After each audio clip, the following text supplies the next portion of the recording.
Tonight, somewhere in your house, your phone buzzes. You unlock it before you even decide to. Not because you need anything, just because you're bored. It feels so modern, so digital, so recently human. But here's the strange part. Long before phones, before television, before even the written word, humans were already fighting this exact same enemy. And what they did about it didn't just pass the time. It rewired the human brain. It built the first stories ever told. It painted the first art onto cave walls lit only by firelight.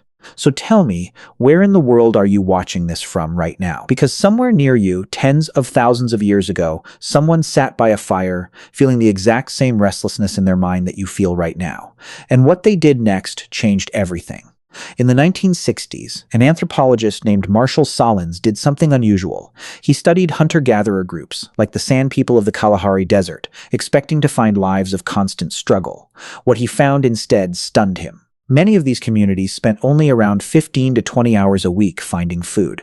That's less than a modern part-time job. The rest of the time, they weren't farming, weren't building, weren't checking messages. They were, in a very real sense, free. Solins called this discovery the original affluent society, not because these people had more things, but because they had more time. And that raises a strange question. If early humans had all this open, empty time, shouldn't they have been bored out of their minds?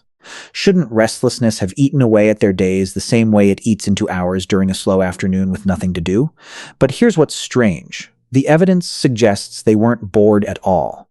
Anthropologists observing these communities noticed something almost invisible to outsiders. The time was never actually empty. It was filled, constantly, with something the modern world had quietly forgotten how to do. And once you understand what that something was, you'll never look at a boring afternoon the same way again. Because the answer isn't hidden in tools, or fire, or hunting. It's hidden in something far more human than any of that. Something happening around a circle of people, in the fading orange light of a dying flame. Anthropologist Polly Wiesner spent decades studying the Juhansi San people, and she noticed something remarkable when she compared daytime conversation to nighttime conversation around the fire. During the day, people mostly talked about practical things, complaints, gossip, small disputes. But at night, once the fire was lit, the conversation transformed almost completely. Over 80% of nighttime talk turned into storytelling, myths, legends, tales about distant relatives, spirits, and adventures. The firelight itself seemed to flip a switch in the human mind, pulling people out of daily survival mode and into imagination. And this wasn't just entertainment.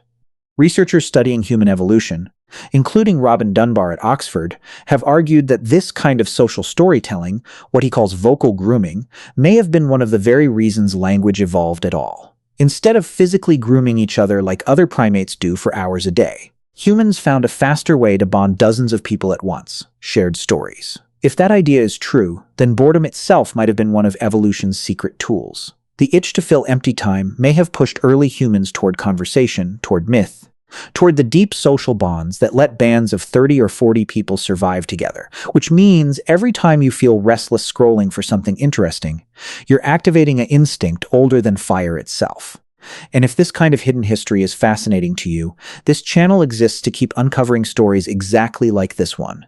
So if you want more of it, hitting subscribe means you won't miss what comes next, because the fire wasn't the biggest discovery.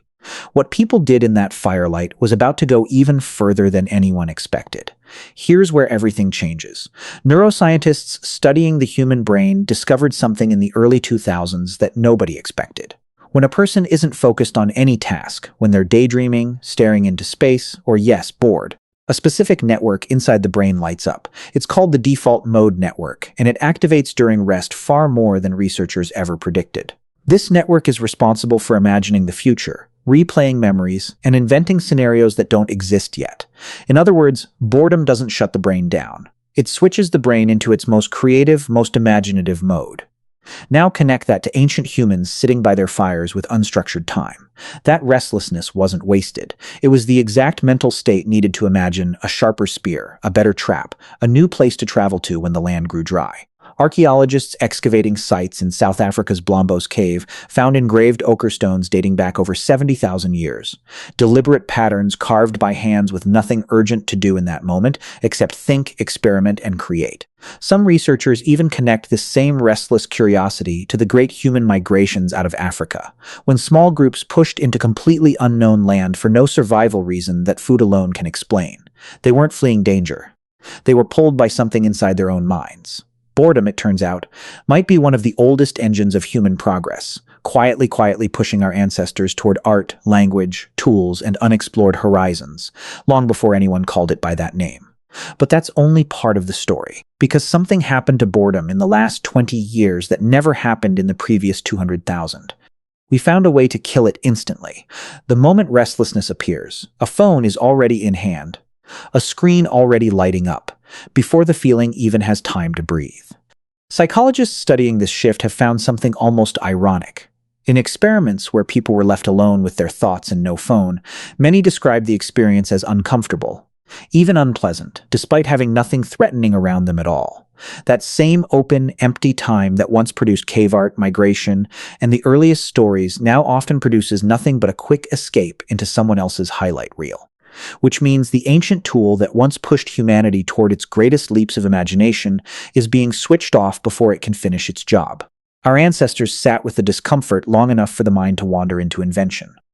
We interrupt it within seconds.